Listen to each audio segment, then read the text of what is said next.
one right here. It just passed. The moment just passed. The moment that you crossed the threshold and you entered a wider world for this, the 135th day of office hours. Office hours, of course, is a daily wide. It's a wide daily that's daily and wide, where I check in across all 5 fandoms: Scam Nation, Modern Rogue, X, LinkedIn, God help me, and of course, twitch.tv/Night Attack. We are in the middle of our continuing arc through Scam School. Many of you folks know that Scam School was the only show dedicated to social engineering at the bar and on the street. And now we bring it back to life like a Frankenstein by revisiting each of the episodes starting in 2009, walking on for 2008. 2008 is the year that we're in.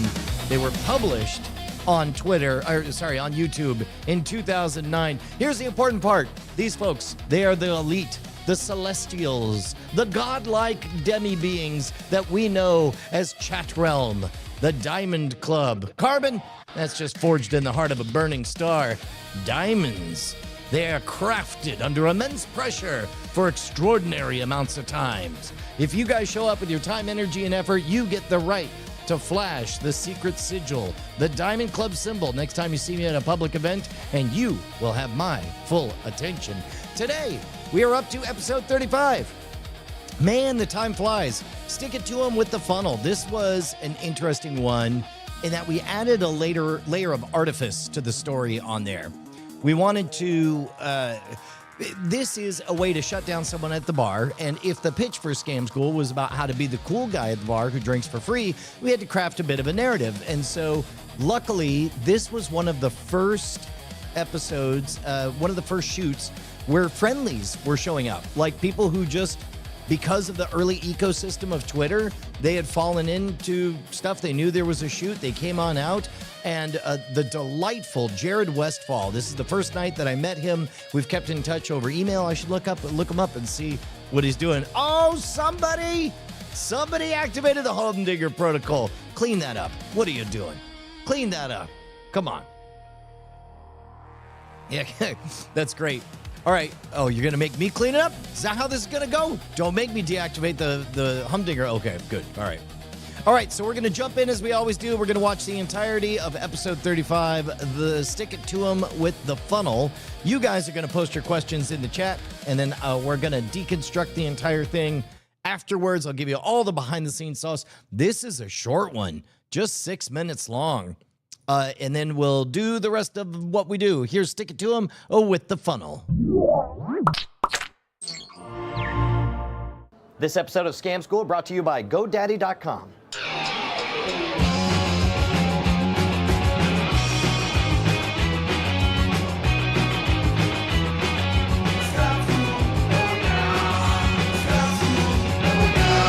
Welcome to the show that's more useful than an extra pair of arms. Scam School, the only show dedicated to social engineering at the bar and on the streets.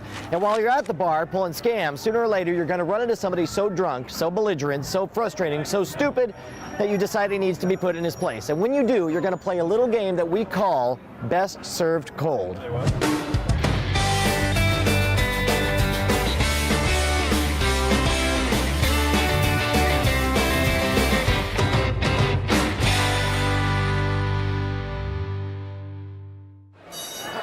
Mike, it's good to see you, man. I can't believe it's just a peaceful night at the bar. What's up, Scam School? What's up, man? Hey, how's it going? Hey, are you going to give me some free drinks tonight? Do a trick, dude. Come on, monkey, do some tricks, man. Come on, dude. I'm sort of kind of just hanging out. I don't care. This is your job. Do some tricks, monkey. I'm not. Dude, come on, man. Whoa, Tiger, seriously. Hold on. Just come I've on. got. Whoa. Seriously. No. Seriously, I've got the perfect scam for you. Do it. You will win. You will definitely win a free drink out of this. All right. Okay. Sit tight. I'm gonna get a funnel.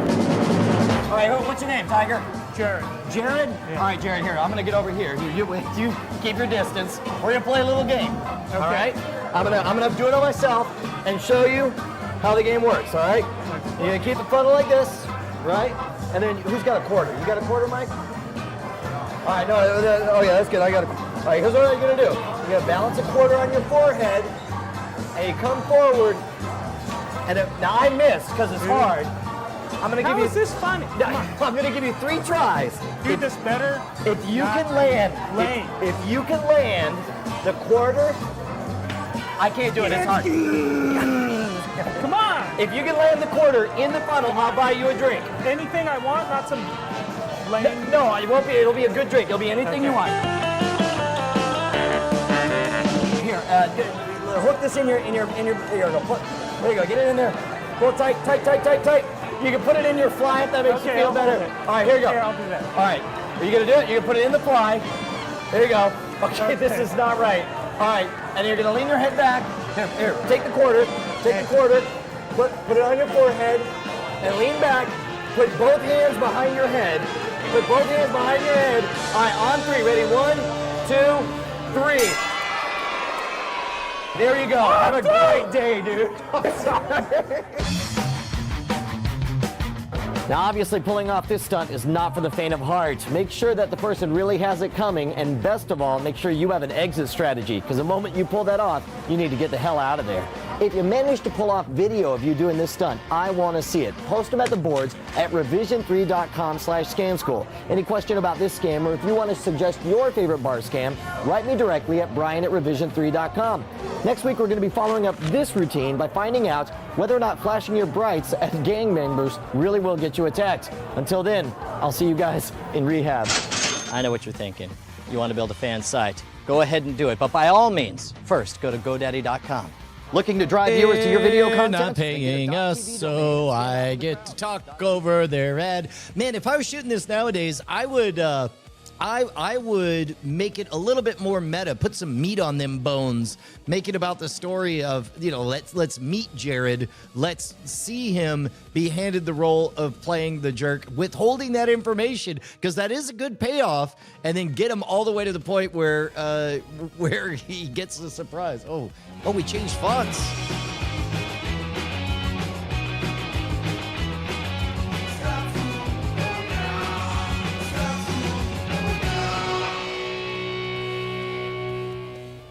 Scam school, yeah! What's up, man? Hey, dude, how's it going? Hey, what's up, I'm Brian. dude? Hey, what's dude, up? what are you doing? I'm just enjoying a drink with Mike. Dude, what trick are you doing? No- This guy's awesome! Scam school!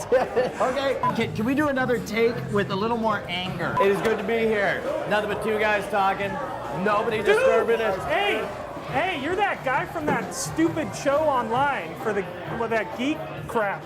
If I came and saw Dane Cook here, he'd fucking do something funny. Dane Cook!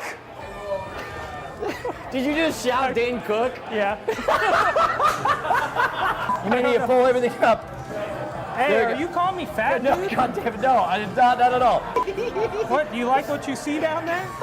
There you go. Have a great day, dude. I'm sorry.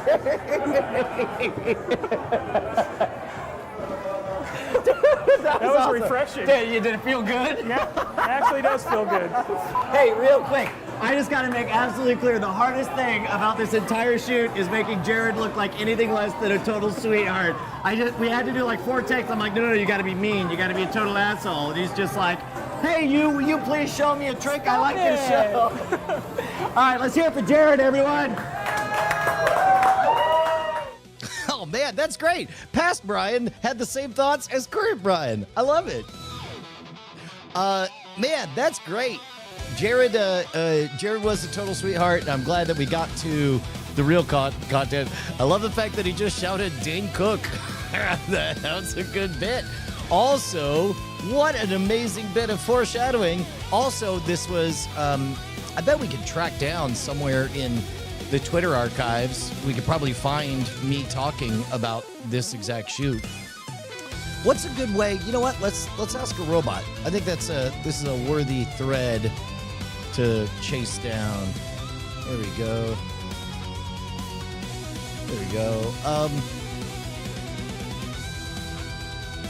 What's a fast and reliable, easy way for me to access archives of Twitter? I guess, would it make sense to download my entire Twitter archive, or is there a service that does it faster than Twitter?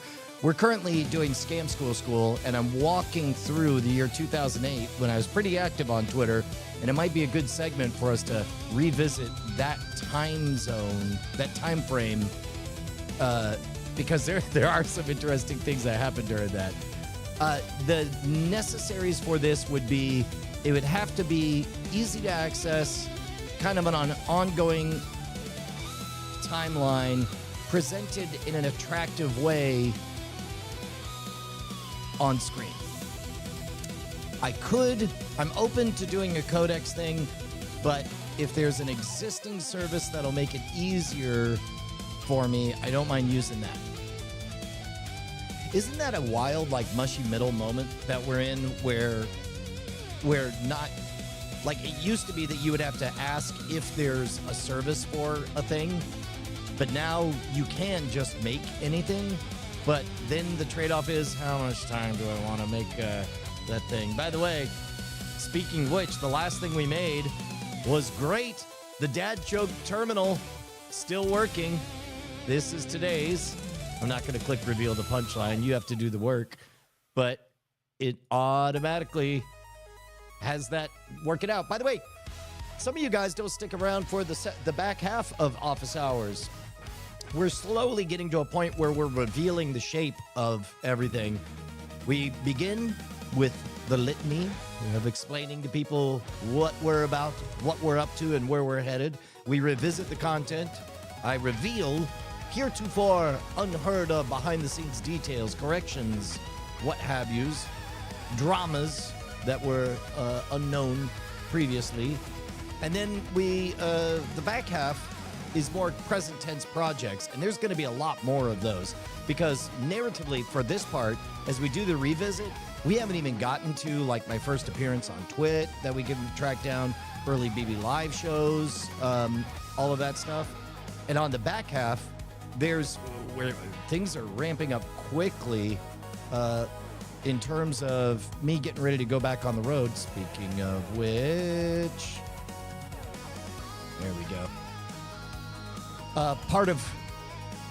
There you go. Speaking of which, all of this over here, I'm getting ready to integrate this new laptop in.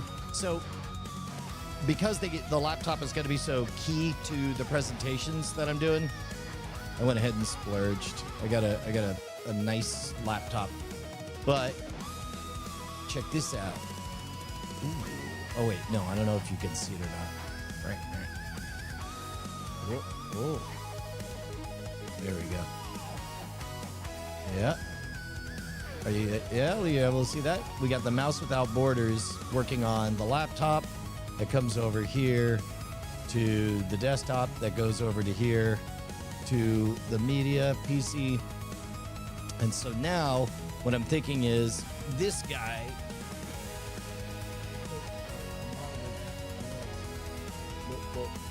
And then that gives me some real estate on the laptop. So we'll be able to bring more stuff. It'll be easier to be setting up the laptop stuff.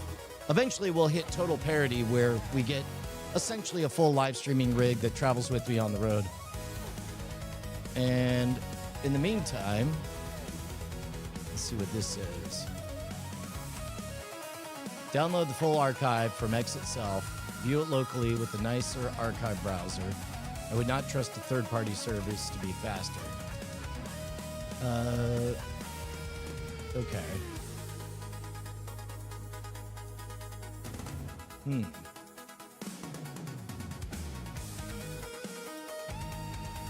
Tweets by Ronnie Lukarinen.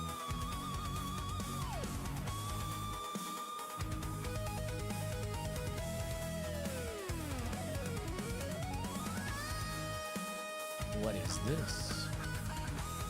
A modern, responsive interface for reviewing your Twitter archive data locally. This tool transforms your downloaded Twitter data into an elegant Twitter-like interface you can browse offline with minimal effort. The goal, a single index HTML file, no compiling, no frameworks, no dependencies. Ooh. Interesting.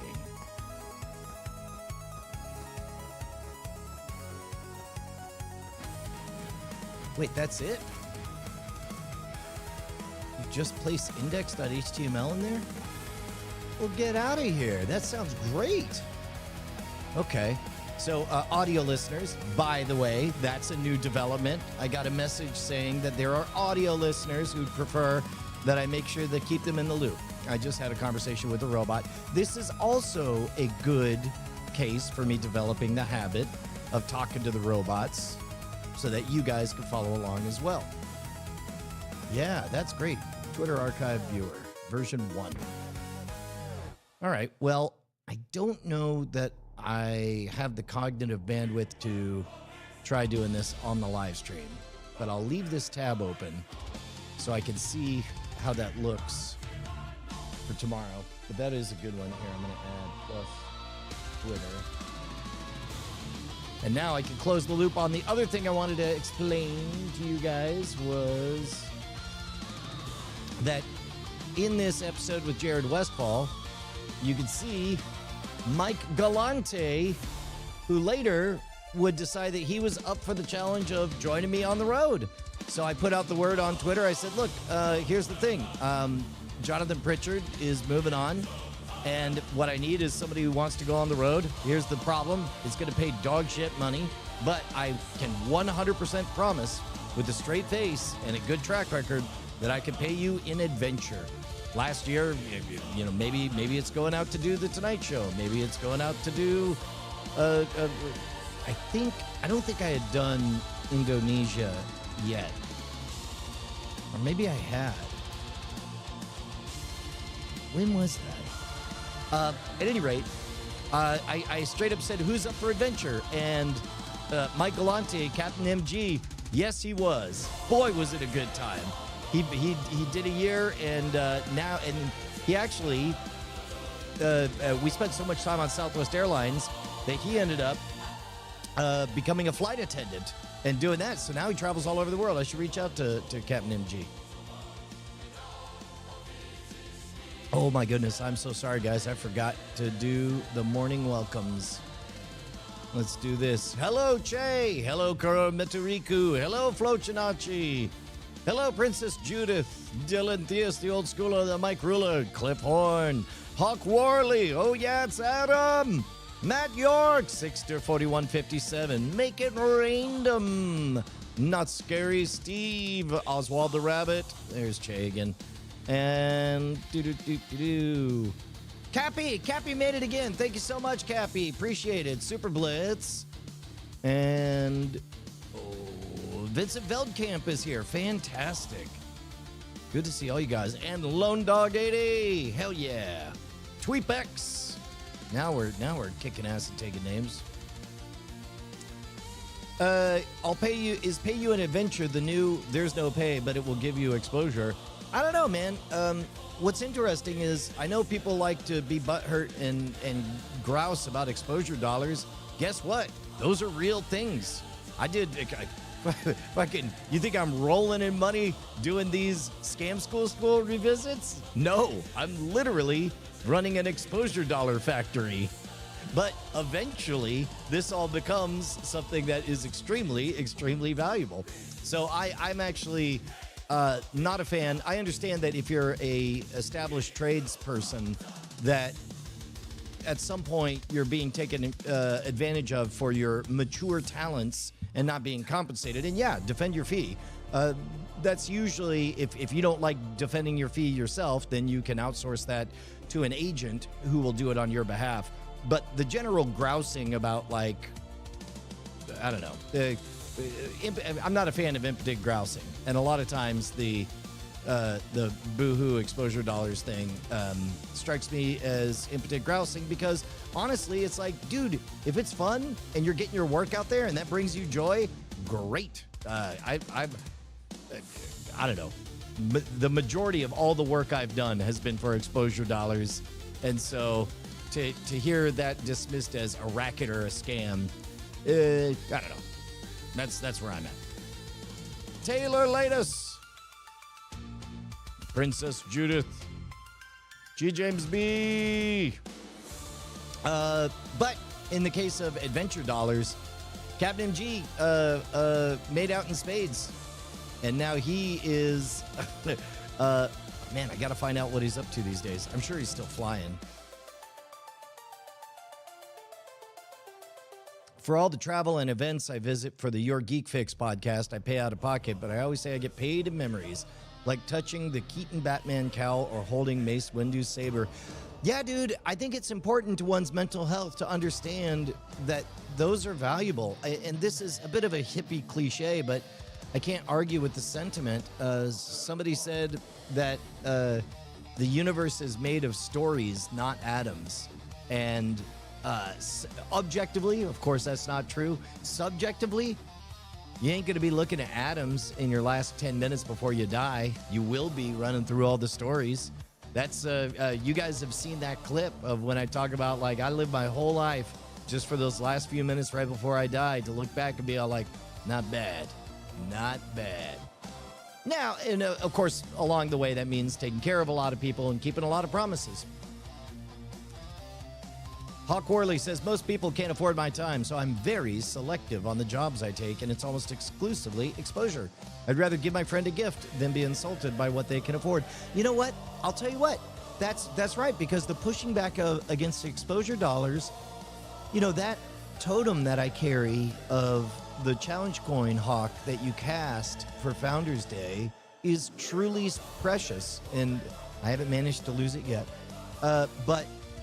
But how sullied would all of that have become if it was transactional with dollars? Or just how strange would it be? It changes things. When it comes to our relationships and whether we buy, you know, how we buy things, there are relational customers and there are transactional customers. Transactional customers are going to focus on getting the best bargain and actions for their value, whereas relational clients are people who are outsourcing the cognitive expense of dealing with a potentially untrustworthy person. You know, if you read the book, The Millionaire Next Door, it was transformative because it was a peek in actual millionaires' buying behaviors and saving behaviors. And one of the things that you find out is about a quarter of rich people just buy expensive, nice new cars from the dealer. A quarter refuse to ever buy a nice new car, and they will only buy used car, but they go to a dealer. A quarter will love hunting for bargains, looking because they know cars and they like that game. And then another quarter will just go with somebody they trust for a used or new vehicle. But the point is, there's no wrong answer with how you do that stuff. And likewise, there's no wrong answer. You know, if you want to front load by building up lots of goodwill and then cash out judiciously here and there, that's closer to the game that I try to play. And it to a fault, we're getting close to where I need to make some money, which is why, if I've established goodwill with you guys, may I remind you that I'm going back on the road. In fact, let's go ahead and do this right now.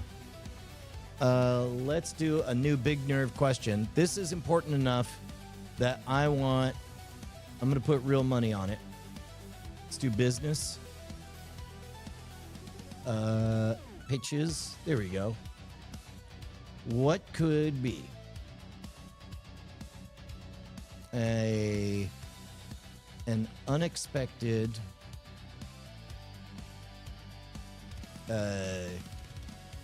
exciting place for Brian to perform on the road? Keynotes, conferences, live gigs, not just his magic show, but workshops. You name it. But workshops and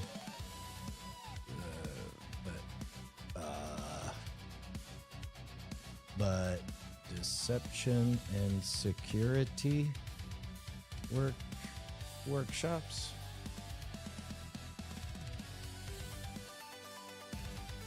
Let me do this. Control K. You guys know that one, or is it Windows K? Oh no, that's not it. Get out of here. That's not the right thing at all.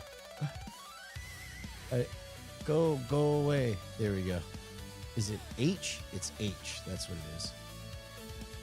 Windows H. A lot of you folks know that in addition to bazilding, a lot of you folks know that in addition to tuning up the Bizarre Magic show to take back on the road, actually, let's do this. Brian does a lot of shows. Yes, I can do an entertaining magic show for an opening keynote or live event, but some of you have attended my 2-day Do Your Weird Thing independent creator / marketing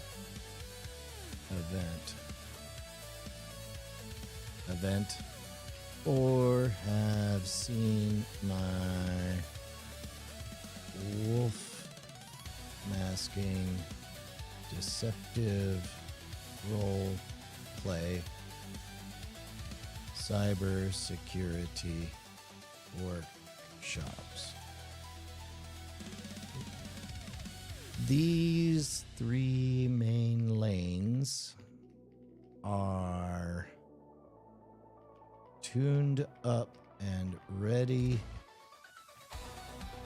to take on the road, but I'm curious where the right markets are. All these projects need the reps, and only you can figure out where a Brian-sized hole in the universe is. There we go. Boop, boop, boop, boop, boop, boop, boop. Let's put an image next. Okay, let's find an image. What image do we want? Oh, that's great. Vincent, I'm so glad to hear that. Yeah, Big Nerve is making a big swing, and right now they're using money as a way to attract people in, and that's fine. I mean, whatever gets people doing it. But the true market fit is humans exploring ideas in a pro-social way, where there isn't a race to the bottom of internet point scoring memes. It's like holding the task. I think they've set up market incentives to really reward the effort, exactly like Vincent is talking about. Mr. Happy Pants doing cyber defense. That's pretty good. Let me do this. Here, we'll do a new chat. Images. Brian Brushwood, Mr. Happy Pants. Yeah.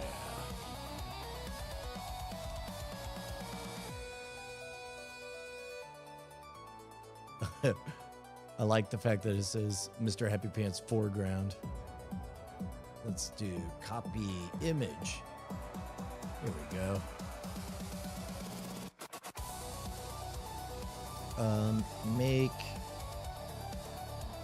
Show Mr. Happy Pants the puppet doing a live on stage important cybersecurity keynote.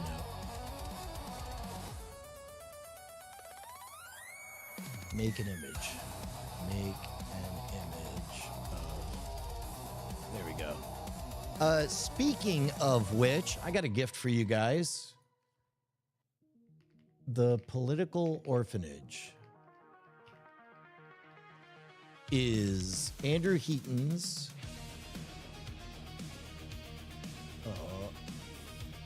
there we go.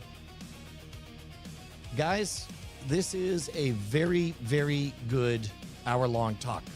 I think it might be better than the keynote that I gave. Here, let's take a listen. Go. Oh, there we go. What's the biggest amount of money you've ever been scammed out of? Maybe you got pickpocketed one time, $100. Somebody you gave cash to because they had a sob story, and later you thought about it and they were probably lying. Or maybe somebody got a hold of your credit card and they bought junk on eBay, although usually your credit card company will reimburse you for that. The other day, for at least half an hour, about an hour actually, I got totally sucked into a phone scam, which I'm a bit embarrassed by because I used to be quite adept at not only seeing phone scams from a mile away, but actively playing with the scammers for sport. When I lived in New York, I received multiple calls from Windows. You know the computer company? Windows? Bad news. They told me they discovered a virus on my computer, but don't worry. I could download their antivirus software and they'd scrub it for me. With that scam, I would just draw things out as long as I could. Oh, no. Okay, hold on. I need to boot up my computer. Then I'd wait 5 minutes. Oh, wait a minute. Was it my Mac or my PC? I just booted up my Mac. Was it my PC? Hold on. Another 5 minutes. I could, while making coffee, eating a bagel, and watching old news radio reruns, often waste a solid half hour of the scammer's time before they got angry and hung up on me. When I moved to Austin, I got a phone call from Publishers Clearinghouse. You're never going to believe it, guys. I had won Publishers Clearinghouse. But in order to collect all that money, I needed to pay the tax in advance, inexplicably through CVS gift cards or something. So in that instance, I got very excited and I said, this is amazing. I could really use that money. Is Ed McMahon going to come to my house? The person on the other side, who had a heavy Southeast Asian accent, said, no, Mr. McMahon is off today, which is an understatement, as Ed McMahon, who used to personally show up to houses to dole out giant novelty checks, died in 1992. So yes, he's on sabbatical, isn't he? With that particular scam, I said, all right, I'm going to drive to the CVS right now and get those gift cards, but my mobile phone's about to die. Can you call me back on my office number, please? The guy on the other line said, sure, he'd be happy to. So I proceeded to give him the number for the regional FBI office, and I thanked him and went out and celebrated with a breakfast taco. But this last time, this recent time, I bought it. I totally bought it. I believed the whole thing. In no small part because the guys running the scam sounded like they were from my home state, from Oklahoma, not Southeast Asia, not Romania, not an indeterminate phone center in a country I've never heard of. McAllister, or perhaps Purcell or Anadarko. I knew those voices. I knew those places. And I now know, after speaking with today's guest and security expert, that it's not only possible, but probable that I was, yet again, talking to some guys from a call center abroad, but with one big difference. AI. Voice filters tailored to my address and phone number, modulated in real time to sucker me in.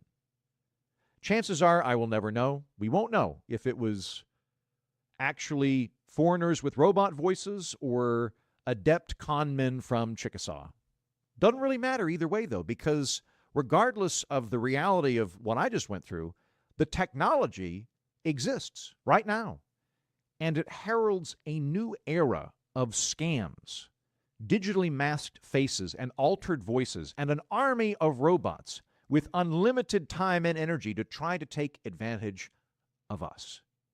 The future of scams in the age of AI. Today, right here on The Political Orphanage.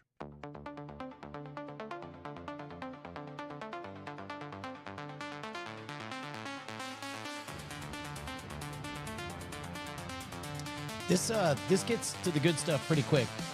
I think it's worth listening Hello to the and beginning. welcome to The Political Orphanage, a home for plucky misfits and problem solvers, honest folk, who, if we rob someone, we do it to their face with a sidearm, like our fathers and their fathers before them. None of this sneaky online phone henchman stuff in our lot. No, sir. I'm your host, Andrew Heaton. My guest today is the great Brian Brushwood. He is the host of Scam School as well as the host of World's Greatest Con, and among other things, has been flown out to Quantico to brief the FBI on scams. And in yet another amazing chapter of his professional life, he's gone from sought-after collegiate magician to now closing keynote speaker at the Convene Security Conference and a highly sought-after security expert. Hello, Brian Brushwood. It does sound weird when you put it that way. It's like, why is the magic man on stage?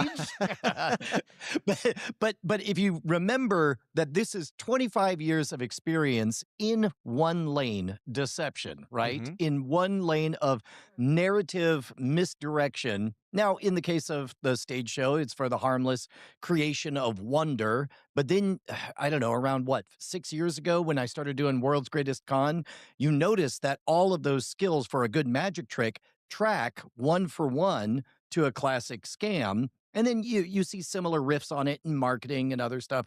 But what I've noticed recently is a bit of the rules have changed. The meta has changed. The bad guys have robots now. And all of a sudden, all of the training that we've been doing for years and years has been largely training to make awareness of the artifacts of deception, not about the core fundamentals. And so what I am desperately trying to do now in the world of cybersecurity is train the human, because all of the tech, that's an arms race, the bad guys' robots versus the good guys' defenses.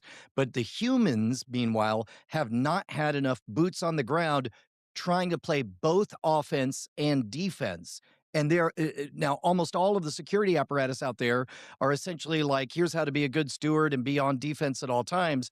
But when it comes to but how many people have you deceived? How many people have you scammed? How many gotchas do you have notches on your belts for? Nobody's playing that game. And meanwhile, it takes somebody from an outside allied art like magic, where all of a sudden that 10 years of experience doing scam school, where I took non-deceivers, people at the bar who were minding their own business, and taught them how to play the predator and give them the identity, the role of magician and deceiver.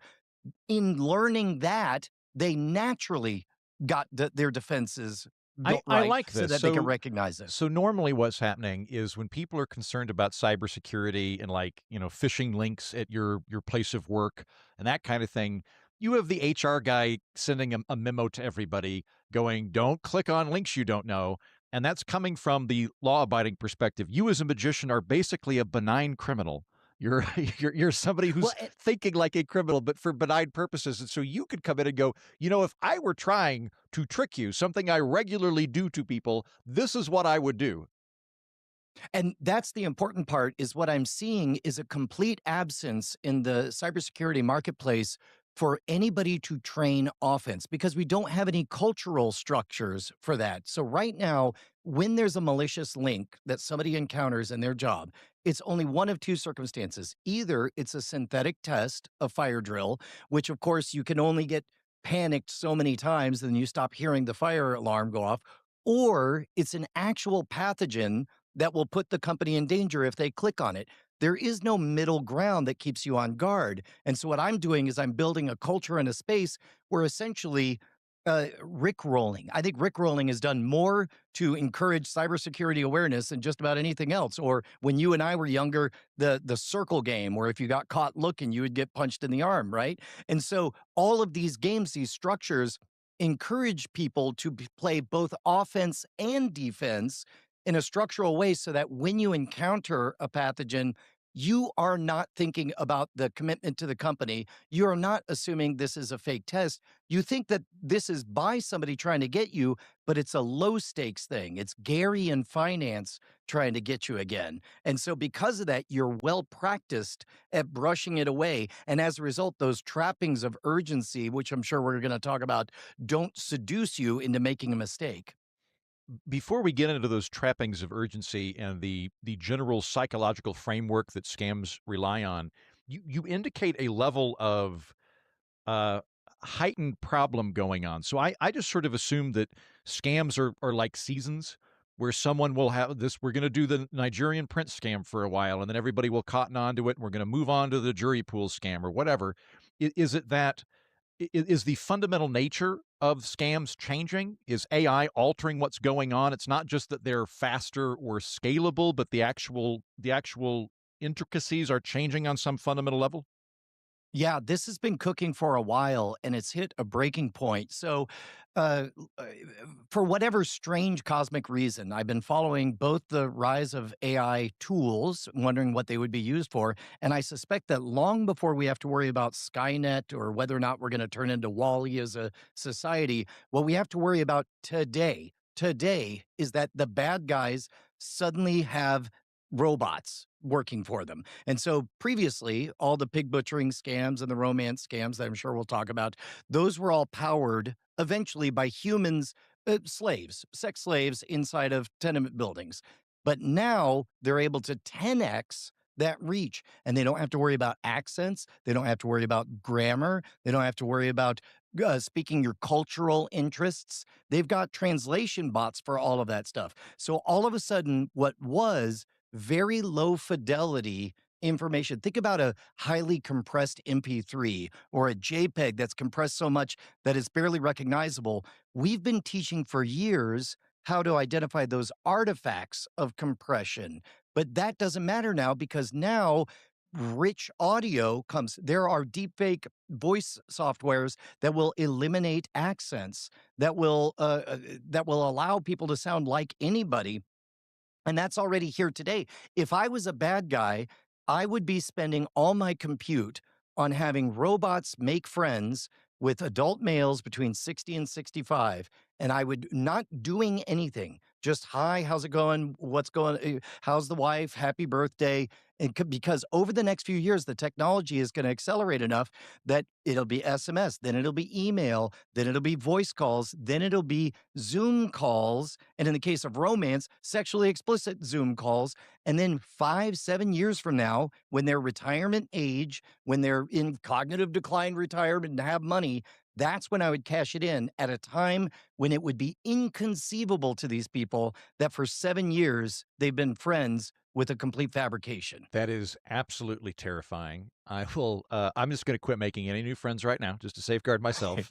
So I'll be good. On the accent thing. So in the scam that I got partially sucked into, that I talked about in the introduction to today's episode, the thing that initially got me was, it was a 405 number. That's the Oklahoma area code. Like, okay, so I know that can be cloned. You know, there are ways around that. That's not it. There's a guy that sounds very authoritative, claiming to be sheriff, and I'm like, all right, well, like, you're going to get in more trouble claiming to be the sheriff than you are something else. So the stakes are a little higher, which gives some credence to it. But more specifically, the two guys I talked to had accents that sounded like they were from central or western Oklahoma. Like, I couldn't tell you the town they were from, but if you played that for me, I'd go, yeah, those guys are from either Oklahoma or maybe western Arkansas, but they're from my neck of the woods. And they're probably from within about an hour and a half of Oklahoma City, but not in the urban area. They're from a smaller town, but it sounded legitimate. Is it possible I was talking to somebody in India or Thailand or something, and they just ran it through? 100%. Because afterwards I was like, how are these guys running the scam? Like, why are they running the scam out of Oklahoma? Like, they got to be local. It seems like a big infrastructure project for them to do in like, the 405 area. Maybe they're in Texas and they cloned it or whatever, but they got the accent. But I might not have even been speaking to Americans. That's correct. And right now, you have a reasonable expectation that you talk to a human because your tell was that they got angry when you went off script, right? Mhm. Think about what happens when all of a sudden there is no human in the loop, when there is nobody to get rattled or have an adrenaline rush and need to overcorrect. That anger was your tip off, and that will not be a problem in months. And already at a state actor level, they can compensate for all of this with robots in perfection. Look, magicians like to believe that we're uniquely talented and gifted and the robots can't take our jobs. We're not doing anything so complicated that an infinitely patient machine can't replicate all of this. And when it comes to affinity, the more time you spend talking to a person or what you think is a person, the deeper your bond is as they patiently want to hear more, more, more. Then you cross a threshold where it becomes too painful from a face saving perspective to admit you got scammed and you're on the other side of the shame gravity well. So I think that you encountered an artifact, lucky for you, early enough that there was something to detect. Eventually, in as little as a year or 3 years, the tell will be that nothing went wrong. Like eventually, the tell will have to be that for some strange reason, this person has infinite time to listen to you talk about Iron Man issue 200 in which Obadiah Stane commits suicide and also has time to talk about your health routine and all that stuff. That will become the suspicious part. What do you think that they were after then? Because the two things, they already had my full name. They had my Oklahoma residential address. They were using my parents' address, where the driver's license located at. They had that, and I think they knew I was in Virginia. I want to say there was something about that. Maybe I tipped them off on that, but they definitely had my name, Oklahoma address. They brought up $20,000 a few times for bonds, but they weren't pushing it. It wasn't super pushy, and when I tried to just get clarification on what that meant, they kind of hemmed and hawed. They never said like go get get cash cards or whatever. They never tried that. They did make me read a thing out loud, quote, to confirm that I had read the charges against me or whatever. I assumed that was to get a voice imprint, which I personally am less worried about because I already have a voice imprint on the internet. I have several thousand hours of me just talking on the internet, so I'm a little bit less worried. What do you think they were trying to get? Well, I mean, you mentioned that they didn't bring up $20,000 out of nowhere. Now, I think what's confusing to you is that there was a gap between bringing up $20,000 and asking for it. And again, when you're dealing with real time humans, at some point they got to go on meal break. At some point, they've got to go on to the next shift. At some point, you become, as a prospect, unprofitable. But now the economy of scale is so different. Now, in this case, I'm still assuming that there's a human in the loop for your particular story, but 6 months from now, a year from now, I don't see why there would be. Hmm. So let's do this then.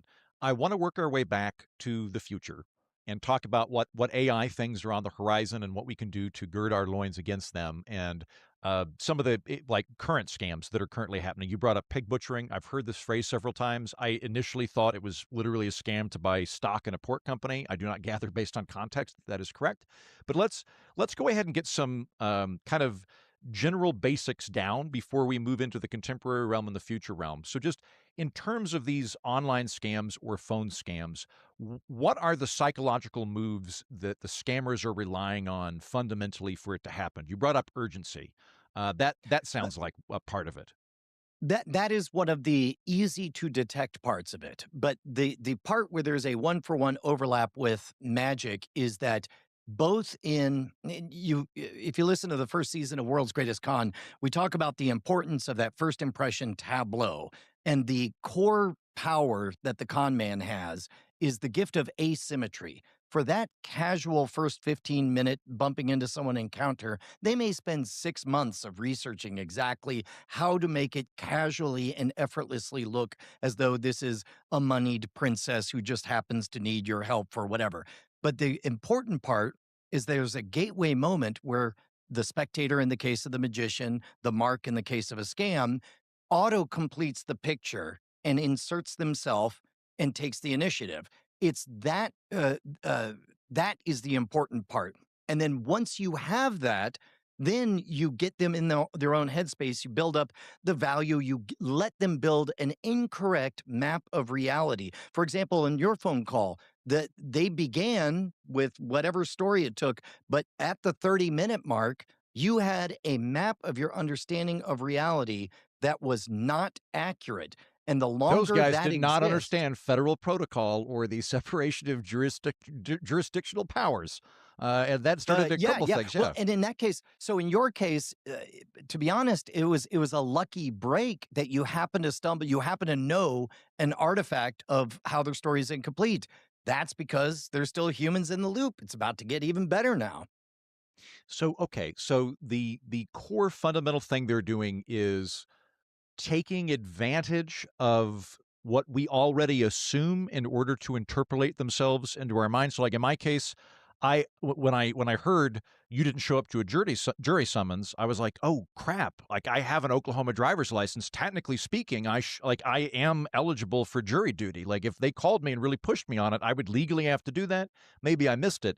So it's that we already have these presumptions, and that's what they're working on. Well, it's less that you already have, you have some amount of existing presumptions when you walk into a magic show or when you unwittingly walk into a con. The important part is that both the magician and the scam artist sketch in negative, they paint in negative space, allowing you to autocomplete the rest of your picture. Your mental map, your mental understanding of the entire scene gets solidified. And once you have that, once you are afraid to be arrested, afraid to damage the reputation of your father, afraid of et cetera, then you have actual leverage. You have anxieties that can be preyed upon. And unfortunately, this is an internal battle that so far has largely been all the teaching is about extra human Right. artifacts. The stuff is bad grammar. Look for the resolution of there's an FBI logo, but it's not a very good PNG. Look for stuff on their end. You're saying we need to figure out how this works on us in terms of our internal levers. Think about these societal vectors. First of all, we have a whole strata of society that has never had a reason to fear getting scammed before. If you've got $10 million in the bank, you know to be on guard against scams at all times. If you have $1 million in the bank, you know to pretty much be on guard about scams all the time. If you have $10,000 in the bank, you've been effectively scam proof. That's couch cushion money that was not profitable for anyone to come after until now. And pig butchering, by the way, is where you get somebody involved in a crypto operation and maybe you pay out a little bit in order to fatten them up so that you can get a big investment and then slaughter them. And oftentimes the investment could be money that returns on dividends. In a romance scam, the investment is time that comes back in the form of esteem or the all of the oxytocin chemicals running around in your brain. But at some point, the free ride ends, and then they cash out everything that they can. In the case of post pig butchering, for example, in a crypto scam, the money gets traced to another foreign country and it's gone, Gone, gone forever. But this is where all of a sudden that couch cushion money becomes profitable because it takes virtually nothing to make a website of what looks like a legitimate law firm. And 2 weeks later, reach out to somebody who has already gone through the agony of having been pig butchered and then reach out as a law firm and say, we can recover your money for only $7,000. Now, this is this is how serious. As a matter of fact, the FBI's data is showing a genuine hockey stick graph of AI and deepfake powered scams. In 2017, reported losses, and by the way, only 14%, it's estimated, of actual losses get reported. So reported losses were $2 billion from this kind of crime back in 2017. Nowadays, it's about $16 billion. And in just 18 months, by the end of 2027, the FBI predicts that it can be $40 billion of reported losses. And right now, all of the security solutions are still largely check boxes. It's like defensive driving. You watch a video and take a quiz, and the video's all about those artifacts. It's all as I point out, it's top down system 2 teaching. You remember Daniel Kahneman, the Yeah, yeah. thinking fast and slow. System 2 is your calorie burning cognitive brain that can logically figure stuff out, but system 1 is your gut instinct. Now, when it comes to word puzzles and stuff, you want to rely on system 2, but when it comes to your own safety, you want to train up system 1 to just at a gut level smell this kind of scam coming. And this is when I first began to see the overlap between a scam and a magic trick. When I was 18 years old working at the movie theater, I was at the cash register and a 2-person operation split us apart, and one of us got cornered for the short change scam. If you're unfamiliar, that's where you get change and then oh no, wait, that's the wrong amount of change. I need 2 tens, those 5s over here. And in the process, it gets confusing enough that they're able to walk away with money from the cash register. Now, in my case, at the age of 18, I had only just started in magic and I had never heard of change raising or a short change, but I did know that something about the lyrical process. These two are blank, right? You and I agree. That's my 20. That's your You knew 5. patter, yeah. I knew the rhythms, and I remember thinking, this is a magic trick. Now, years later, I would read Gavin de Becker's book, The Gift of Fear, in which he would point out that when it comes to your physical safety, do not consult System 2, or System 2 upstairs cognition. Go with your Because gut. if you don't feel comfortable being in that elevator with that man, System 2 is going to tell you, oh, you're being racist, you're being this, you're being that. Meanwhile, System 1 is screaming, I don't want to be in there. And we talk ourselves out of what our System 1 is telling us to do, and it gets us into trouble. All of these current systems that are, watch a video, take a quiz, you're holding these facts in your mind, and then they tell you to stay vigilant, burn calories with your identity as hypothetical victim, imagining all the ways you can get got. But then that adrenaline runs out, and then you click when you're in a moment of distraction. Much more effective is to do the reps playing both offense and defense. So I if should, you've I ever should start gotten trying into to scam Josh Jennings. Like as a 100%. Okay, Josh, I'm coming after you. And that's not even an exaggeration. Like quite literally, when I call it wolf masking, because when I talk to most of these cybersecurity experts, the picture they paint is basically the employees as delicate eggs or sheep in a pen, and their job is to reinforce the pen against all of the pathogens out there. But what it doesn't do is it doesn't change the core identity of a sheep. For example, right now, the core identity of everybody taking a training is of hypothetical victim. So let's do physical security. Let's say you're worried about somebody breaking into your house. One way to teach you what everyone else does is they tell you, okay, you're in your house. A bad guy can get in this way, that way, the other way. List them all out. Now, think of all those and wait, watch for those, be vigilant. Much more effective would be if I say, we'll get to your house. Let's go to Justin Robert Young's house. He's out on vacation. I want you to steal a cookie. Just go on in. It's fine. Everything's okay. And you might say, well, how do I break in? And I'm like, I don't know. How do you break in? I And you're know how like, to well, break it because he gave me the security code 3 years ago, and I doubt he's updated it. So I think I would just go in. Exactly, right? Yeah. Or it could be that the door is locked, but a window's open. So you go in, you get a cookie. Great. Let's go to the next house. What about this one? Well, the doors are locked, the windows are locked. But I noticed a UPS guy coming and going. Maybe I'll rent a costume. Great, you got in. And then now let's go to the third house. Well, this one's Yeah, Swiss you know what? cheese. Something I learned in New York, Brian. No one ever thinks you're suspicious if you have a bag of groceries. If you need to get Yep. into a building, just have 2 bags of groceries and look kind of irritated, like something happened you didn't want to deal with, and you're struggling to carry them, and then be like, "Can you get the door?" No one's gonna not get the door for you unless it's a really, really high-end building.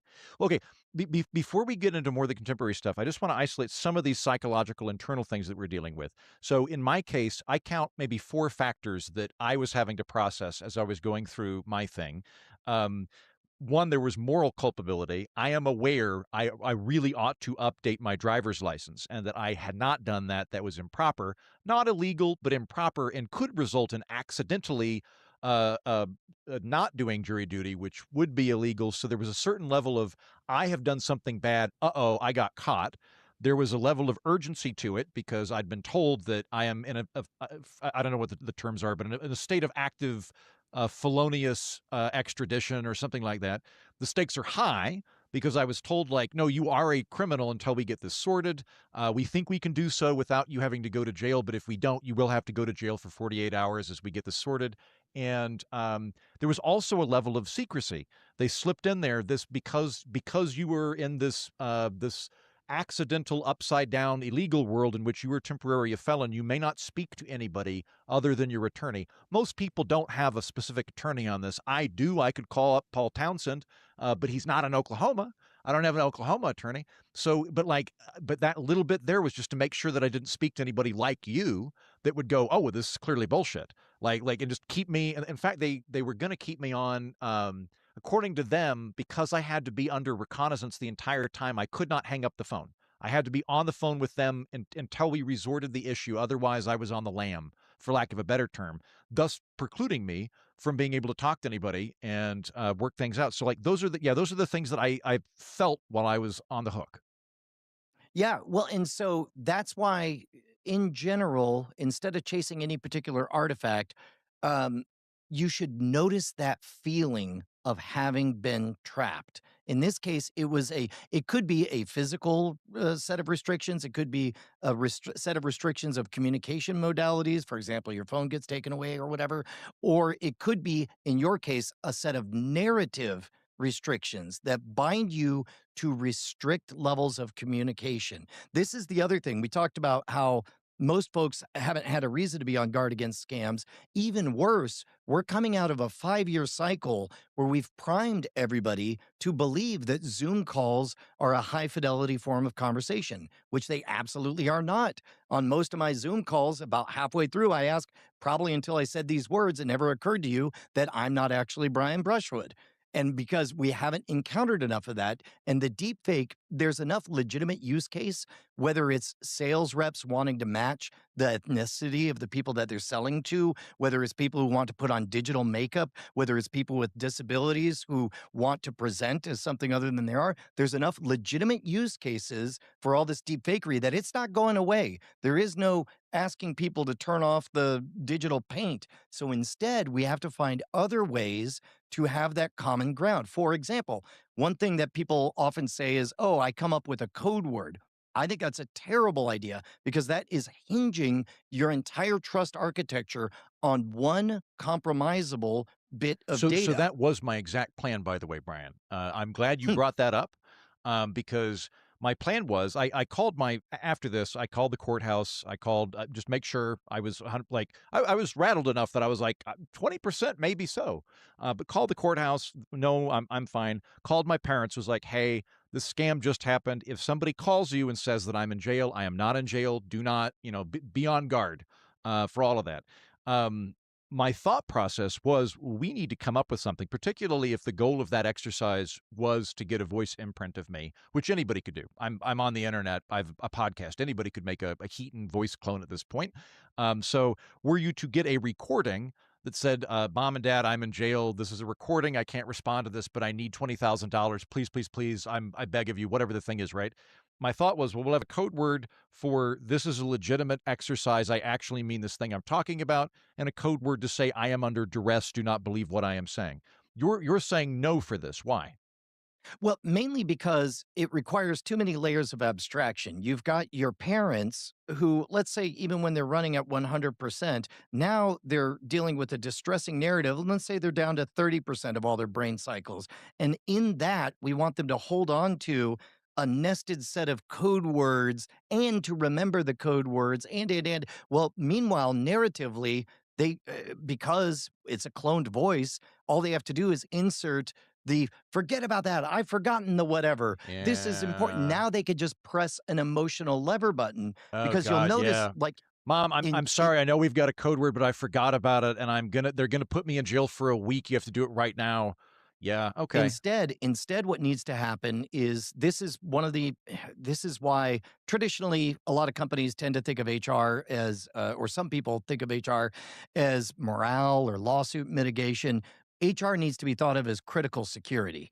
you need to put a lot of thought into what happens at your holiday Christmas party. Like if I'm designing holiday Christmas parties, I won't even hire a magician because magicians keep doing the same act again and again. I would hire improv comedians and I would guard very closely the hat that suggestions come out of so that later on, two people who were physically there at the same party have a shared reality. For example, right now, let's say you suddenly were not certain it was actually Brian Brushwood that you were talking to, or I wasn't certain that it was Andrew Heaton.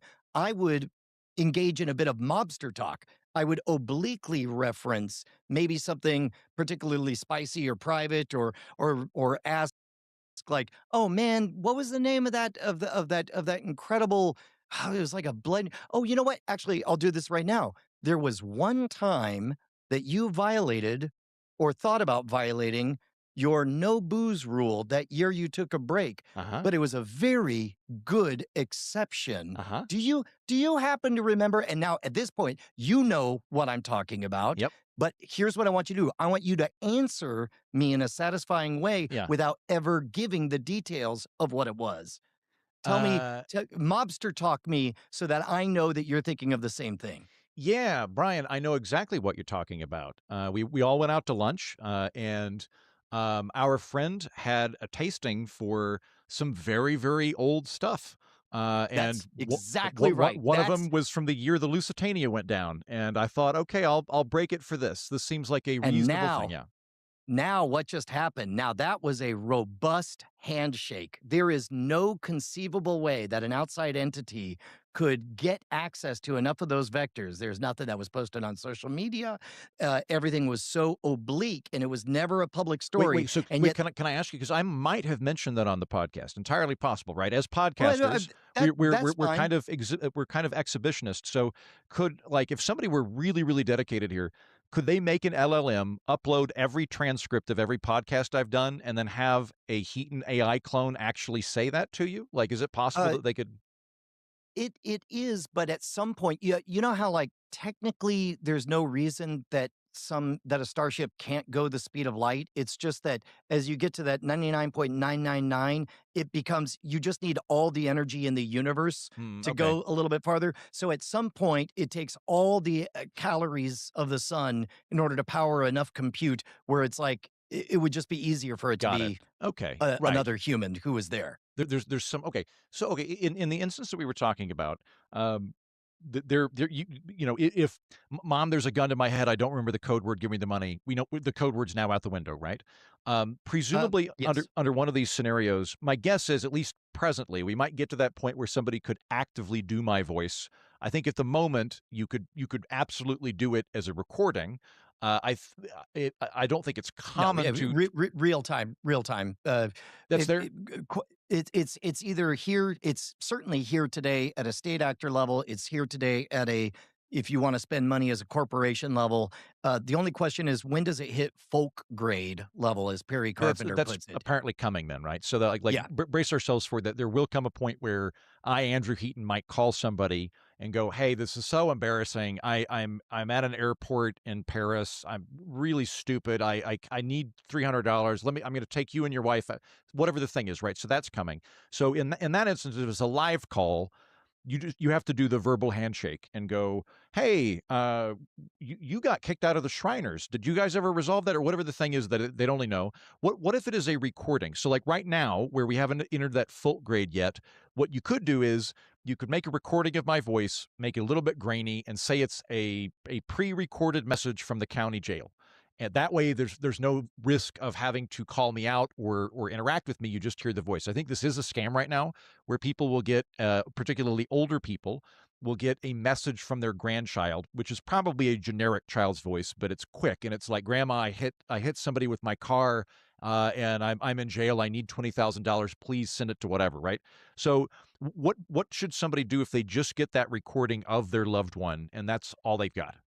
So they should solve for the problem of assuming that whatever they have is a corrupted signal. So the signal will say, the message will say, call this number or do this thing. But that initiating vector. So remember, in Dungeons and Dragons, you roll for initiative, right? Mhm. So remember who has the initiative.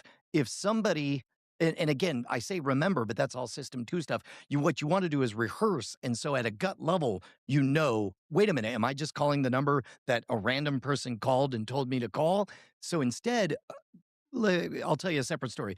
One of my favorite moments, part of the reason I ended up giving the talk to the FBI, was I got an email from so and so at FBI.gov. Felt the adrenaline rush. I'm like, oh, here we go. So I called the number, and then luckily it was because they really liked World's Greatest Con, and they wanted me to give a talk. But there was that awkward moment where we both knew what the best practices of security was, and what was great was he knew the agent on the line knew that I couldn't take anything he said at face value, and I knew that as well. So instead, he just said, "I'm in this state. Just call anyone that you trust, and you can work your way in the phone tree and find me." And he handed me the task, and sure enough, I called a random division. I say, I'm trying to track down this officer, and then phone tree stuff happened, and I got him. And because again, I took the initiative and I went to what I knew to be the legitimate phone tree on the inside of the governmental system and found it. Some version of that you need to figure out at all times is some vector besides the one you're being handed. I realize that this is thinking in terms of the pen rather than internal mechanics, but I think it makes sense to have certain best practices in place. So in my case, if I get one of these again, I mean, you get emails all the time from your bank or your credit card that say, "We will never call you. We will send you a letter." You know, if there's a problem financially, you will get a letter from us to that effect. They're very official about that. Most state governments do stuff like that too. But if I get a call from somebody again, and it seems legitimate, and there's money on the line, or I have any of that System 1 stuff nibbling at the back of my mind, my position's going to be, hey, I'm going to hang up the phone and I'm going to call your agency. Who have I've been speaking to Officer Johnson? Great. I'm going to hang up the phone and I'm going to call the Oklahoma County Sheriff's Office, and then I'm going to have them connect me to you. This is just to confirm that you are who you say you are. And if they say, no, you can't do this, you will be violating your reconnaissance. That's a big red flag that anybody in law enforcement or your bank or whoever would not recognize the validity of that request and want to keep you on the hook. Yeah, if you're looking for an out, and again, there's no shorter path than practicing it. Just as in sales training, one of the easy deflections that anybody could do is say, "Well, I gotta ask the missus," which is why salespeople are trained to never make a pitch unless both parties are there to eliminate that. But that's an easy deflection. I gotta call my lawyer is an easy deflection. Or what you could do is you could say, "Let me jot all this down," and you could cite an outside thing like, "I'm sorry, my dog is getting out the gate right now. I'll call you right back. You said you're so and so, and this is great. Bye." And then hang up before they get a chance to call. If it's real, no one brittle disconnect is going to stop the discussion. My phone is about to die. I went jogging. It's gonna hang up in 3 seconds, but I'm gonna charge it and call you back. If you want to convey that it was by accident, be mid-sentence and then just hang up on it. Just say, "Oh, I'm so glad you boop, boop, boop." Yep. And then wait and see what happens. In their case, they claimed they were recording the conversation, which they probably were, which actually made me feel a lot better, because if I had there was a while where I thought maybe we're going to have to go to court and I'm going to have to hire somebody, and there was a moment where I was like, all right, well, everybody in the jury is going to hear me just being very, very helpful and polite and all of that. Had I just cut out in the middle and somebody heard that, yeah, it would allay some of my fears of ending the conversation by making it look very organic. Although my guess is if we were to speak to law enforcement or pretty much anybody in a position of authority, they would not tell you that there are situations where you can't hang up the phone and call their agency back in order to speak with them. Well, and one of the things that you do not need permission to get off the phone. And that's true in a legitimate thing or not. And so notice in your case, the leverage that they were using was guilt about possibly having done something wrong, or shame. But in other cases, the leverage can be greed.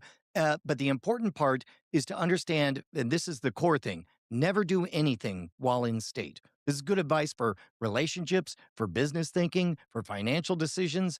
If you are feeling any emotion, almost certainly that was caused by an external force, which means you are literally in an altered state of mind, which means you must not trust present tense you. So Yeah. you must extract Hang up the yourself phone, go on a 10-minute walk, resume. and Like, call literally anybody else yeah. besides that person. There has never been a greater need for robust social networks, and I mean real human social networks, than right now, and it is in short supply. What are other red flags people should look for? They get a phone call and the person's trying to scam them out of money. What are things that should make people's antennas go up? Oh goodness. And now this is the temptation. What you're asking is what everybody wants. They want what is the magic bullet? Right. Because everybody would like to know, like, but I got them. Whenever anybody tells I'm me asking about a you to scam that upgrade they the locks got, on the pen, aren't I? That's what's going on. you're asking me for like, oh, just hand me more of things to remember because that was fun. And it is fun. It is fun. What's hard though is to build up the habit and routine of easy deflection. For example, it took practice and was crazy awkward the first time that I told somebody at my front door, I'm sorry, we don't accept solicitations of any kind. Have a good day. Goodbye. Close it. And then at this point, when the phone rings, if I make the mistake of answering it, somebody will start with a bunch of how do you do or Yeah. whatever. And I have developed the habit of callously saying, are you about to make any type of solicitation whatsoever? And then they'll say, well, this is just a sales call. I don't accept any solicitations over the phone call of any kind. Goodbye. Yep, And then I think that is something I actually learned from you, Brian. So I used to give money to Save the Children. If you saw About Schmidt, that was the Help Kids campaign where you got to have like a kid in Rwanda. So I did that for a number of years. They got rid of the campaign. Now it was just kind of general, and I was like, all right, I don't want to do it anymore. So I got rid of it. But throughout then and now, they will call me and they will launch into a 5-minute diatribe whenever they're soliciting me for money. Hello, Mr. Heaton. Thank you so much for your prior support. You know, right now there's this horrible thing going on, blah blah blah, and it always pisses me off because they're taking like.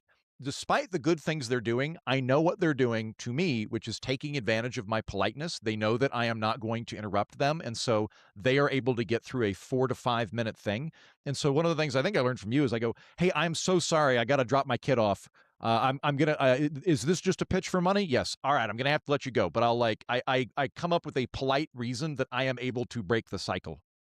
Well, and if you are not practiced, and again, it takes practice to get comfortable being that direct. In the meantime, have a few misdirections in your bag of tricks. For example, step away from the phone and shout, "Ow!"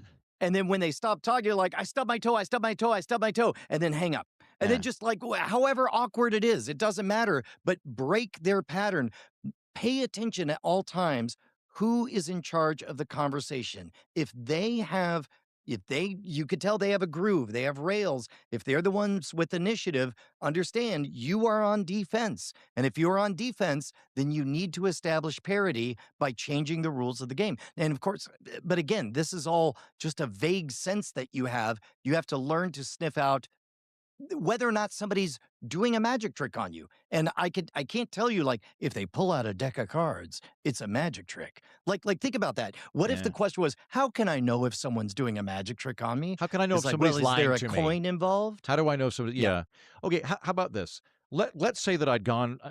I went through whatever the full panoply of options was that they had, and I have 20,000. I think what they were trying to do is get like one of these federally insured FDIC bail bonds terminals. I think it's just an ATM, and they were going to have me. So even then, what you're doing is you're citing back their trappings, the artifacts of legitimacy. Just say, if you back out and say, they want me to put money in a thing because, and then just cut off Yeah. everything after the word because. So You already said the important part. Let's say that I did that, or conversely, I sent $20,000 to the bail bondsman because my grandson Timmy left a recording that he hit somebody with their car, or you called me and said, Heaton, this is so embarrassing. I'm stranded in Miami. I don't have very much time to talk. Can you spot me $300 on Venmo? Whatever the thing is, right? When somebody's screwed up and they've already been scammed, what should be the next step they do? Do they call their attorney? Do they call their bank? Do they call the cops? The this is going to be different for each person. I'm not going to write a one size fits all prescription, but what you need is to diversify your portfolio of responsibility. If you have nobody in your life right now that you feel comfortable calling and the first words out of your mouth are, "Did I just get scammed? Let me tell you about this." Or is somebody scamming me? Then step one, get some people like that in your life. Start having discussions right now. For example, in this case, I would just love it where it let the triggering incident not be that you suspect it's a scam, but have a standing agreement where the flow chart is very simple. Is this a matter of more than $9,000? If yes, is so and so in the loop? If no, continue. And then now, without you don't have to know whether it's legit or not legit. You don't have to suspect if it's legit or not legit. It has simply hit a level of scale where, as a matter of policy, you do not act on your own. I like that. Okay. If money gets above X, I talk to my friend about it, or I call my mom or my dad or my attorney or somebody. But at some point go, as legitimate as this sounds, I'm just going to go ahead and run through and talk to them. Before we get into the AI stuff, which is terrifying, what are some of the other big contemporary scams going on? So pig butchering, as I understand it, is a crypto scam where they feed you a little bit in order to trick you into giving much more.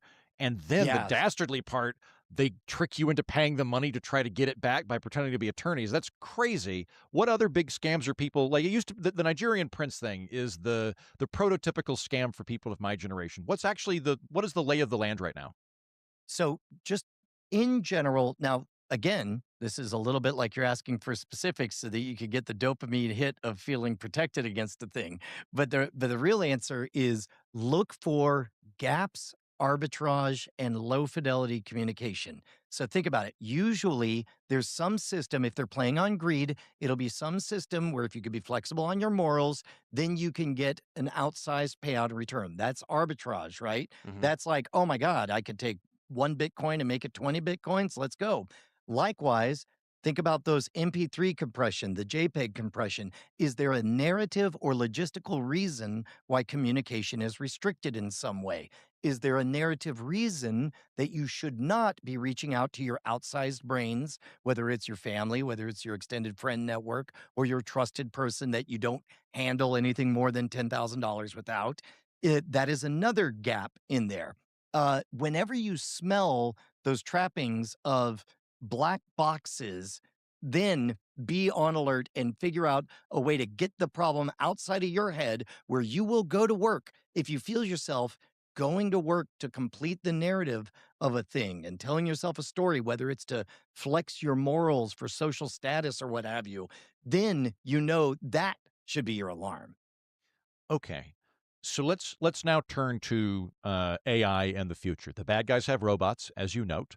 We've talked a little bit about how we already have the technology to alter people's voice in real time, and that will inevitably be down to the folk level of scam weaponry in very short order, and presumably on video as well. So in the future, there will be AI agents that may not even, it may not be that I, the scammer, have a Zoom mask and Zoom voice, although that might happen too. But there might just be AI people that are vocal or video that are interacting with me through Zoom that are calling me and are able to talk to me, and that's what we can anticipate. Yes. And think about when you are establishing a relationship, whether it's a first call, a 20th call, whether it's a long-term friendship, because I've got a lot of friends that for you, Justin Robert Young, I think I had met in person 3 or 4 times 2 years into our comedy podcast. And it was always strange to meet him again in person. But when possible, meet the person in person, have some kind of interesting shared experience. Also, to the extent you can, as you are developing a relationship, engage in high fidelity communications. For example, right now we're talking over Riverside. I don't love the fact that both of us are in static environments with controlled, locked off cameras or whatever. Um, when instead of texts, when I am establishing a friendship, I send long video messages over a minute long because those are difficult to generate falsely, and there's certain expectations about communication modalities. For example, blue text versus green text. And sorry, Android, I'm not trying to be phone cyst about it. But the important thing is knowing the provenance from a technological perspective of your communication. Signal, for example, is extremely reliable because it's end-to-end encrypted, and if it's over a certain length, you can be reasonably certain that it is not a generated video, but within a provisional status. I suspect that we are going back to Victorian era norms. Did you ever read The Diamond Age by Neil No, Stephenson? you've mentioned that. I need to read that because it's in the future, but they kind of become Victorian, right? That's correct. In the case of that story, it's nanobots creates anything is possible. You can have anything you want, and in that world, well, what is there to fight over in your status games? They just decide out of nowhere. It's like, well, let's just pick Victorian England rules, and that's what they do. We're living in that right now online, and so to the extent that we want to step outside of that, we need to elevate the it's very strange. Pictures and video had a good run as evidence, but now I would Yeah. trust eyewitness testimony of people who I trust, who would say, no, no, no, that's from the before times. That's from this. That's from that. You know, this is now 4 years ago, 5 years ago. It would have been 2020. So I keep up with AI, not as much as you, but I keep up with it fairly well. And every year or two, I figure out if I can outsource myself. I'm like, okay, if I'm going to get automated and my job's going to go away, can I at least like take a vacation for a year where I get paid to do this, like before everybody, before the job disappears, right? So every once in a while, I'll see, can AI write the show? Turns out so far AI is not very funny, so I'm good there. I can definitely clone my voice. And 2020, 2021, I played a recording for my dad, and he was just like, like, okay, is this a podcast? And I'm like, no, this is a robot that is pretending to be me.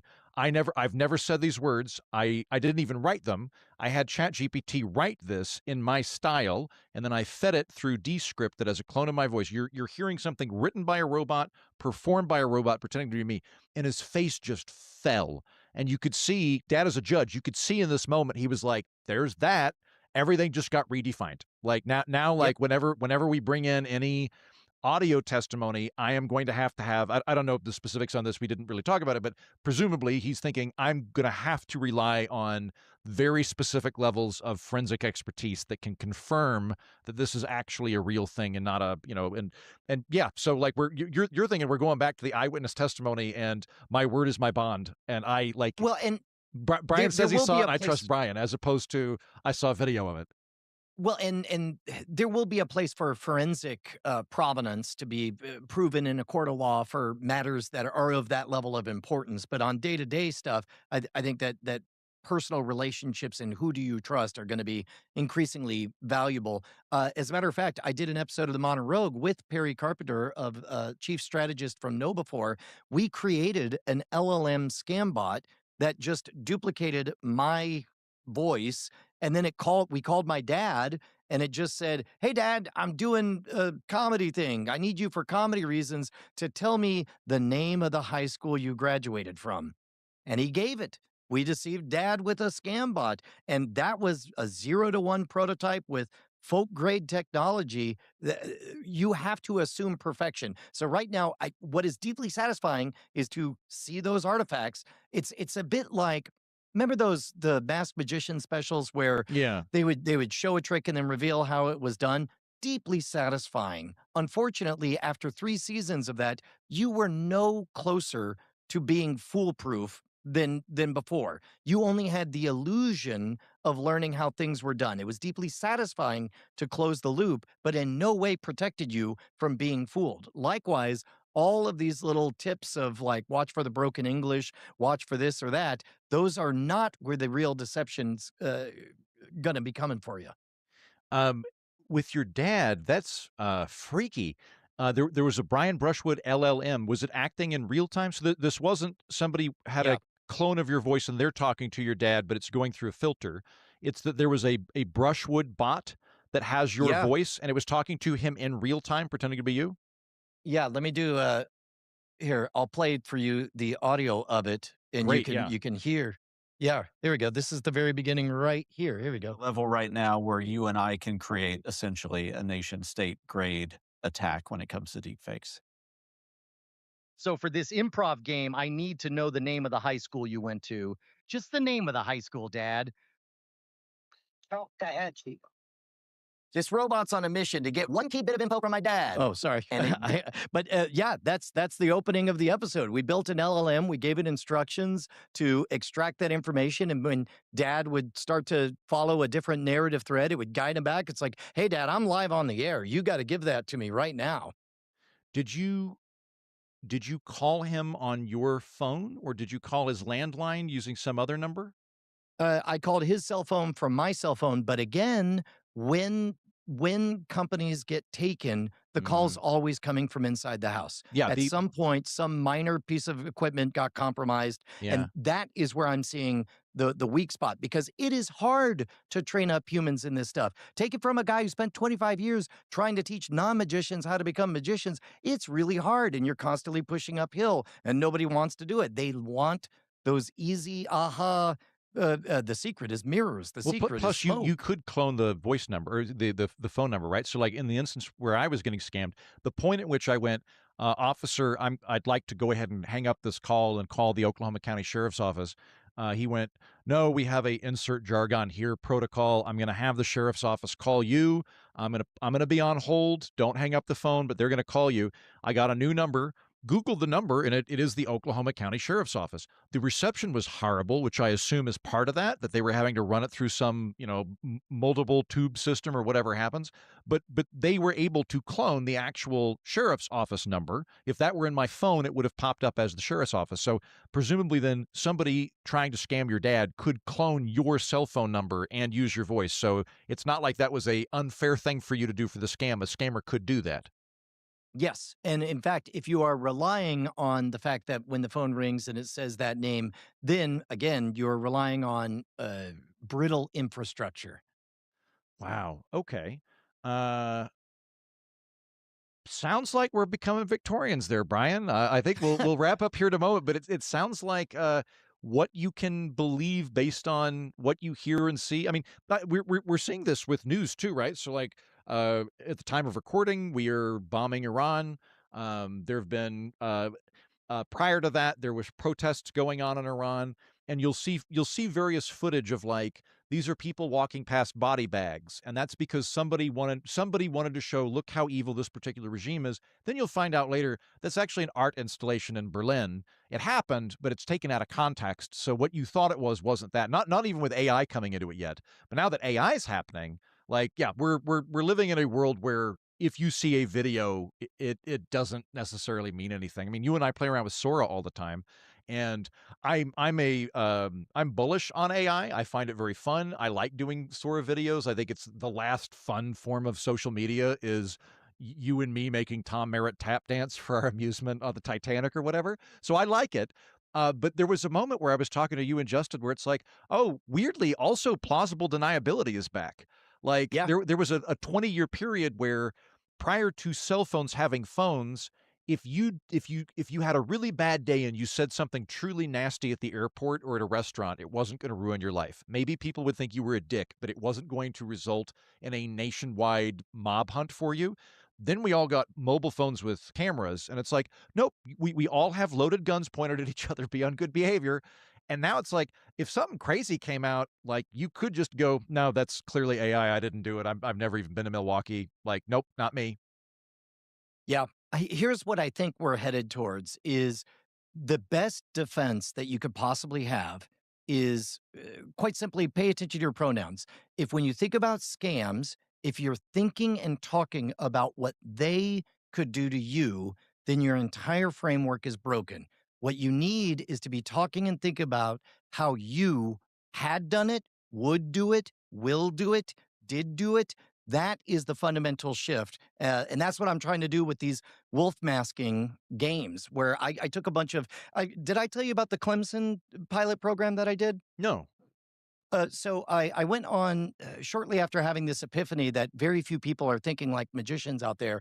I went on a podcast called Cybersecurity Mentors, and it's hosted by the CISO, the Chief Information Security Officer of Clemson University. And I kind of came out of the gate swinging like, guys, it looks like we're doing all this wrong. And to his credit, he said, great, when do we start? So we went to the School of Nursing. Healthcare is the #2 most targeted industry when it comes to these scams. And we got permission to take a crop of 80 incoming freshmen to the nursing programs, literal children. And so I did 4 lessons where I said, great, we're all going to play as the bad guy. Here's how phishing emails are made. You're going to do a dead simple one. This is a serious document, link, and then send it to a hilarious image. And then from that, then it's like, great, now we're going to enhance it. By the end of it, these kids were making weapons grade phishing emails where they were pretending to be the president of the university with stolen banners, trappings of forwarding emails, using targets that were specifically targeting the anxieties of other students, their FAFSA, the parking permit, tickets, being late for class, academic fraud, AI. Without any me telling them what to do, I set up incentives and they were owning the task of deceiving their fellow students. And you could see that they were fundamentally altered on the other side of that. I think we'll go ahead and wrap up here, Brian. For people that want to follow you, I would think Scam School and World's Greatest Con would be the most directly related to our talking about. Anything else you want to plug? Yeah, to be honest, there's if I'm new on anybody's radar, here's the prescription. Listen to World's Greatest Con starting with season 1, episode 1. Which is And think of fantastic. it not so much as an entertainment program, but quite literally a blueprint for the way Yeah, Brian thinks. You know what? Actually, I'm going to interrupt you to praise you, Brian. I listened to the one you did on Rainmakers, and I loved it. I listened to that on the drive back from somewhere. I don't remember where it was, but without spoiling it for you, the for people listening, there was a guy in like the 20s, I think, that would go Yep. around to cities that were suffering from droughts. San Diego's the one in question, and going, I am a cloud seeder. I have cloud seeding technology. And by the end of it, I was like, is cloud seeding bullshit? Because that's a thing. People pay millions of dollars. Like the Chinese did it during the Olympics. Like Utah does it. And I was like, oh my God, like it might just be bullshitters going to state governments going, yeah, if you'll pay us $2 million, we'll do cloud seeding. And we think that there'll be an 80% chance of precipitation. And like, if it doesn't happen, they just go, yeah, well, it's not 100%, is it? And if it does happen, they're like, we did it. And like, it was great. I really enjoyed it. That is World's Greatest Con. Yeah, and eventually, if you have an always clicker out there, like I'm out to save the bottom 20% who are about to get fired because they can't stop clicking on the wrong things or there's security risks. That's the program I'm putting together. Just write me at brian@schwood.com. Yeah. So like if people are like, if they're a corporate head or they work in corporate security, they're wanting to have somebody who knows what they're talking about All right. inculcate All people right. internally We to got these it. foreign threats. We get it. It's all throat clearing from here. Let me get rid of these and that. There you go. And then another one of these. Man, we chased a butterfly, didn't we? Ended up watching that whole episode. If you guys are unfamiliar with the incredibly great Political Orphanage with one Andrew Heaton, highly recommended. It's a very good show. Find that episode and forward it to anybody in your security space. And yeah, we got to close the loop on the episode. Where is it? There we go. Place your bets, people. This episode, stick it to them with the funnel. Posted in 2009 on YouTube. How many views do you think this gem got? This absolute beautiful artifact? Oh, I'm so glad you enjoyed it, Sixter 4157. Oh yeah, it's Adam says 7,000. Not Scary Steve says 7.5. Super Blitz says 8,000. The real number is 9.3 thousand. Interesting. So now we're at the part of the program where I'm going to reply to very, very old comments, including Judith Optebeek, who says, that guy is a hero, though. 100%. Jared Westfall is a national treasure. Boom. Equary Desolderber says, every night I go out, I always carry a funnel with me. People ask me, why you got a funnel, bro? And I'm like, don't ask questions you already know the answer to, bro. That's a good one. I thought when he buyed the beer, he put it into the funnel. You got it. Awesome, thanks. Glad you liked it. I want to see people pull this off too. Yeah, send me a video of you trying it. Sorry I'm late to this comment. It looks so interesting. Yep. Years later, Brian would teach this to his daughter. Ha ha ha. I should try it. This is not a trick, this is a suicide stunt. The suicide stunt. Accurate. How long does it take to do your hair every morning? 9 minutes. And then I'll do my standard BBOTR crazy hair. And then I'll send a link to this and post it in there. Wait, you did this one recently. Did I? Did you ever figure out where? Anyone else learn this from Captain Underpants? I didn't know about that. Great one. He got this from Eric Surf channel on YouTube. Maybe Eric Surf got it from Scam School. Oh, man. It's so strange to me how convinced people are that YouTubers are only capable of finding things from YouTube. There we go. That's an oblique deflection. There we go. So we got responses to everybody. All right, guys. Well, I blew past my 10 o'clock appointment, so I'm going to let you guys go. I'll bid you a fond adieu and resolve the day to its tidings. Thank you to all you guys. Do me a favor. Spread the word on that political orphanage episode. And that was a really, really good discussion. You can tell we're getting a peak primed Brian. Tight. Everything's getting tight.